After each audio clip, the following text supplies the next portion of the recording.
కడుపుతో ఉన్న భార్యని కంటిరెప్పలా చూసుకోవాలి కదా! కానీ ఈ భర్త ఏం చేశాడంటే, అసలు కడుపులో పెరుగుతున్న బేబీ నా బేబీనా? లేదంటే బయట వాళ్ళ బేబీనా? అని భార్యనైతే టార్చర్ చేస్తూ ఉండేవాడు.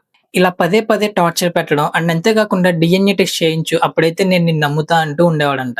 ఇలా డైలీ వాళ్ళ భార్యని టార్చర్ పెడుతుంటే ఇక తను చేసేదేం లేక సూసైడ్ చేసుకొనైతే చనిపోయింది. ఈ మొత్తం ఇన్సిడెంట్ ఏదైతే ఉందో మెదక్ డిస్ట్రిక్ట్‌లో అయితే జరిగింది. ఎవరైతే సూసైడ్ చేసుకున్న అమ్మాయి ఉందో తన ఏజ్ జస్ట్ 23 ఇయర్స్ మాత్రమే. ఇప్పుడు చాలా మంది ఏమంటున్నారంటే డీఎన్ఏ టెస్టే గదా! చేయించుకుంటే ఏమవుతది? నువ్వు తప్పు చేయకపోతే నువ్వు నీ హస్బెండ్ హ్యాపీగా ఉండొచ్చు గదా! అని చాలా మందైతే అంటున్నారు. బట్ ఇక్కడ నా పాయింట్ ఏంటంటే ఒక ప్రెగ్నెంట్ వుమెన్‌ని ఇలా టార్చర్ చేయడం ఎంతవరకు కరెక్ట్? ఏదైనా ఉంటే వాళ్ళ పేరెంట్స్‌తో మాట్లాడి తనకున్న అనుమానాలన్నీ తొలగించుకుంటే సరిపోయేది గదా! ఈ విషయంపై మీరేమనుకుంటున్నారో ఖచ్చితంగా కామెంట్ చేసైతే చెప్పండి. గవర్నమెంట్ హాస్పిటల్‌కి మందులు కొంటారు గదా! ఆ కొనే ప్రాసెస్‌లో 350,00,00,000 స్కామ్ అయితే జరిగింది.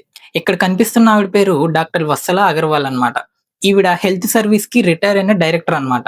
ఈమె డైరెక్టర్‌గా ఉన్న టైంలో గవర్నమెంట్ హాస్పిటల్స్‌కి మెడిసిన్స్, ఎక్విప్‌మెంట్ ఏదైనా కొనాలని జెప్పి దాదాపు 350,00,00,000 అయితే కుంభకోణం చేసిందని జెప్పి రీసెంట్‌గా ఈవిడనైతే అరెస్ట్ చేశారు. ఒక పక్క సరైన వైద్యం అందక ఎంతో మంది ప్రాణాలు కోల్పోతున్నారు.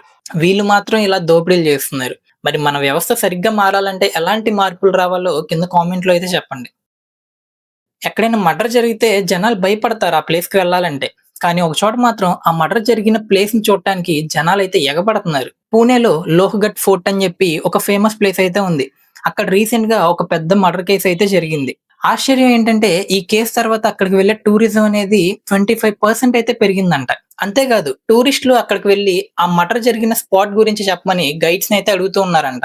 ఆ ప్లేస్‌కి వాళ్ళు సియా పాయింట్ అని పేరు కూడా పెట్టారు. ఇలా సూసైడ్ జరిగిన ప్రదేశాలను మనం ఏమంటామంటే డార్క్ టూరిజం అని చెప్పేసనైతే అంటారు. సో, అంతమంది టూరిస్టులొచ్చేసరికే పోలీసులు గూడా కొన్ని సార్లు అక్కడికైతే అలో చేయట్లేదనమాట. మరి దీని గురించి మీరేమనుకుంటున్నారు కామెంట్‌లో అయితే చెప్పండి. కేవలం 15 ఏళ్ల వయసున్న కుర్రాడు పోలీసులకే వార్నింగ్ ఇచ్చాడు. ఎందుకో తెలుసా? బీహార్‌లో ఒక పెళ్లి ఫంక్షన్‌లో ఎంక్వైరీ చేయడానికి పోలీసులైతే వచ్చారు. అప్పుడు వాళ్ళు ఆ కుర్రాడు వాళ్ళ అమ్మనైతే తిట్టారు. అది చూసి ఆ అబ్బాయికైతే కోపమొచ్చింది. మా అమ్మని మళ్ళీ ఏమైనంటే మాత్రం ఊరుకోనని జెప్పి పోలీసుల ముందుగా గట్టిగా అయితే నిలబడ్డాడు. ఈ వీడియో ఇప్పుడు సోషల్ మీడియాలో అయితే బాగా వైరల్ అవుతుంది. పదవి, యూనిఫార్మ్ ఏదున్నా సరే ఒక పర్సన్‌కి రెస్పెక్ట్ ఇవ్వాలి గదా! అలా ఇవ్వకపోతే మాత్రం ఈ అబ్బాయే గాదు పాలు తాగే పసిపిల్లాడు కూడా ఊరుకోడు. దీని గురించి మీరేమనుకుంటున్నారో కామెంట్‌లో అయితే చెప్పండి.